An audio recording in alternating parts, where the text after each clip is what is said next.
There are so many videos on YouTube and the wider internet of fantastic moments that share phenomenal perspectives on life, relationships, and a myriad of other topics. So, I thought it'd be a great idea for us to talk about some of them together, over tea. Hence, Just Some Tea.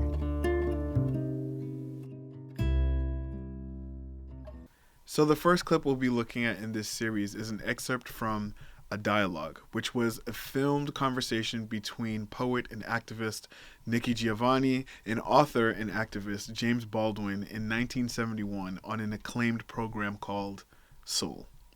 So, let's get into it. All I know that works in the world is a relationship. Yes, all right. Okay, that's all that's going to work. It takes two people to have a relationship. Yeah, but the If relationship. you don't have a dream, fake it. But the relation, you can't fake a dream. You got to fake it because we don't have dreams these days. How the Whew, that's a big one, right? And I don't think that it's an unreasonable comment for her to make either. You got to think about the time when this conversation was shot. So it's 1971. We're at the tail end of the civil rights movement, and by this time, most of its most influential leaders have since been assassinated. Martin Luther King, Malcolm X, and even the young Fred Hampton, among others, are all gone now. And so while we're at a place in time where a lot has been fought for, a lot has been overcome, and a lot has changed, there's still a lot of room in the Black experience for struggle and for lack of enthusiasm or zeal about the bright light at the end of the tunnel. So I can understand why somebody would make such a comment to suggest, what's the point of dreaming in a world that's devoid of dreams? can you have a dream? For what? Well, it isn't. So everybody's jiving, but let's jive on that level. If I love you, I can't lie to you. Of course you can lie to me, and you will. If you love me and you're going off with Maddie someplace, you're lying to me. Because what the hell do I care about the truth? I care if you're there. What Billie Holiday say, hush now, don't explain. All right, I accept that. Of course All right, you I lie to accept me, that. because I don't even want to care. What does the truth matter? And why are you going to be truthful with me when you lie to everybody else? You lied when you smiled at that cracker down the job, right? Lie to me, smile. Treat me the same way you would treat him. I can't treat You you the way I must. treat him. You must. I think it'd be a really big mistake to think that what Miss Giovanni is going for or looking for is actually to be lied to. Equally, I think it would be a mistake to think that she thinks that being lied to is the only way to experience happiness because the white men at work that are lied to experience happiness. I think what's actually happening is that a woman speaking from the perspective of a wife is making, out of desperation, an attempt to find a compromise to experience happiness and fulfillment that is productive to the family, that is beneficial to the family. And the only means by which she sees that being possible is if you do what you do outside that brings so much progress inside. And what you do outside is lie. So if it works out there, there's no reason as to why it can't work in here. So come and lie to me. But that's not what she's looking for, I don't think. I don't think, what any person actually wants. So then the question becomes, or it became when I first watched this, why then would you suggest that? And I think that you ask for things in desperation that you wouldn't normally, especially if you have not seen otherwise. So think about it. You have an entire generation of men who, not only by way of what's going on in the world in the civil rights movement, but culturally have been looked to as providers. You are the means by which this family eats and is sheltered and is clothed. That is your understanding, at least by way of zeitgeist, of your contribution to family.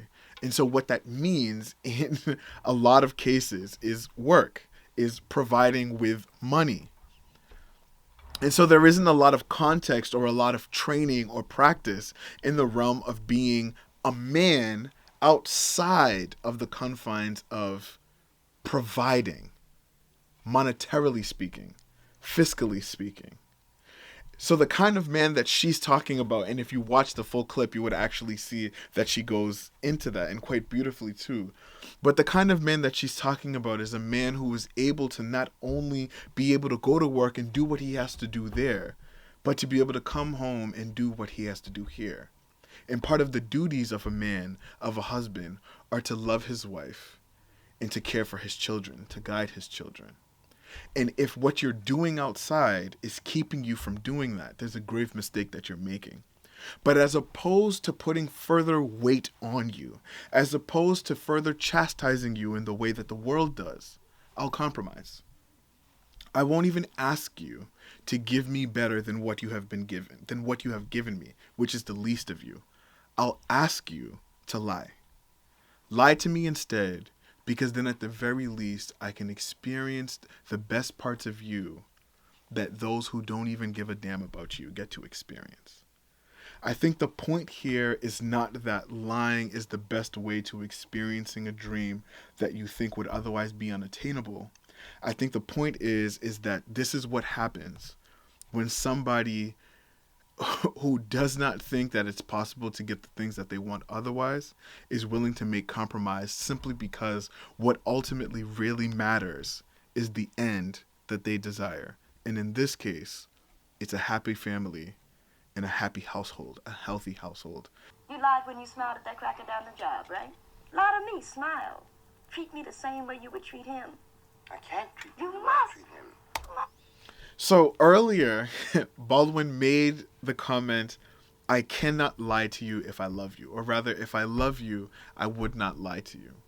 And now she's asking for him to treat her the way that he treats the white man. And he says, it isn't possible. It is not possible for me to treat you the way that I treat him.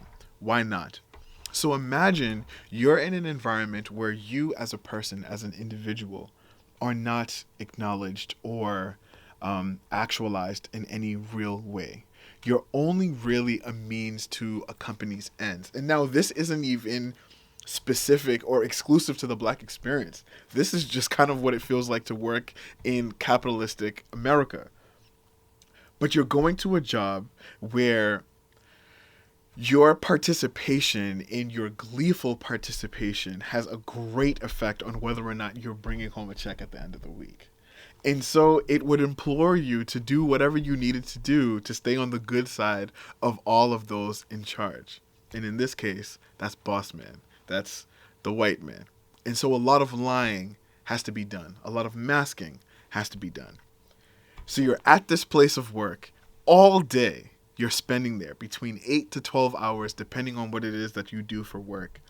And the entire time, you're being anything but yourself. Anything but your most honest, anything but your most vulnerable. And so now when you get off work, you're going to the place that is meant to represent true sanctuary. Your haven from all of the darkness and the struggles of reality. This is your home, wherein you find your wife and your children. What better place for me to be myself, where me as I am, as a man, as an individual, as a human, can exist at my most vulnerable, at my most real, at my most open. And so from that perspective, it isn't possible for me to transform the one place that I have in the world that exists as sanctuary and as a safe haven in the same way that I do everywhere else, which is anything but sanctuary, which is anything but safety, which is anything but truth. Reality exists in the bosom of the woman that I love. You are my wife. So why would I possibly give that up or jeopardize that for the sake of anything? Or at the least, this is the perspective that we have right now. Because I've caught the frowns and the anger. He's happy with you. Of course he doesn't know you're unhappy. You grin at him all day long. You come home and I catch hell because I love you. I get least of you. I get the very minimum. That's a really big one. I get least of you. You come home and I get least of you. Why is it that I get least of you? Because you've been out all day. You go and you participate in this space that does not at all care for you as you are or existing in the true expression of yourself. So you're on autopilot all day. And if you're not, you're existing in this version of yourself that isn't real or isn't true to any other facet of your life that you respect or that you love. And so naturally, that would frustrate any person. Naturally, that would exhaust any person to the point of spiritual and mental fatigue, in irritation and frustration. And so when you come home, the place where you now get to exist at your most open, at your most real, what comes out now? It isn't love. It isn't happiness or affection. It's all of those things that are a result of the faking that you had to do in the day, all the lying that you had to do in the day. And this is what the black wife experiences.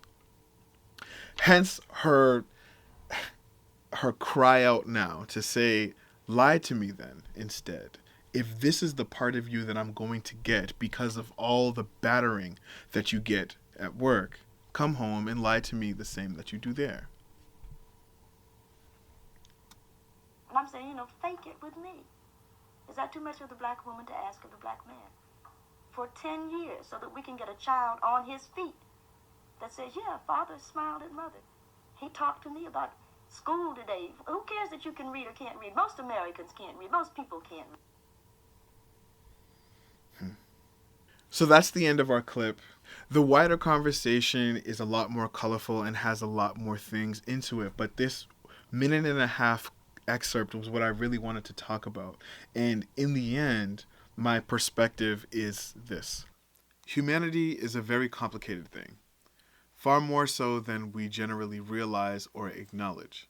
It's so complicated, in fact, that more often than not, when we're dealing with things, we think that they exist in a relationship of or, when they actually can exist in a relationship of and.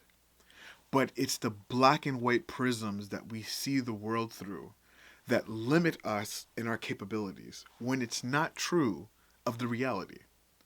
In this conversation, we saw an example of a contrast between finding a balance between truth and loving fulfillment.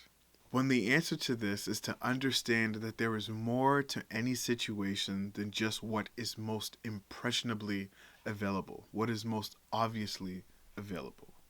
Whether you're looking from the prism of fatherhood, from motherhood, from childhood, or any other specification in human existence, there is always more to see, and so there is always more to do. So you can be a provider in more ways than one, not just fiscally, but also emotionally and spiritually. In the same way that you can challenge your loved ones, not only through force, but also through love and affection and encouragement. Think about things from the perspective that more often than not, by way of your participation and hard work, things can exist in an and relationship, as opposed to you being limited or limiting yourself to an or relationship. Thanks for watching. If you enjoyed the video, feel free to leave a like and a comment below, or a suggestion for another video that I could react to. But if you'd like more, don't be afraid to take a seat at the table and subscribe to the channel. But until next time, happy thinking.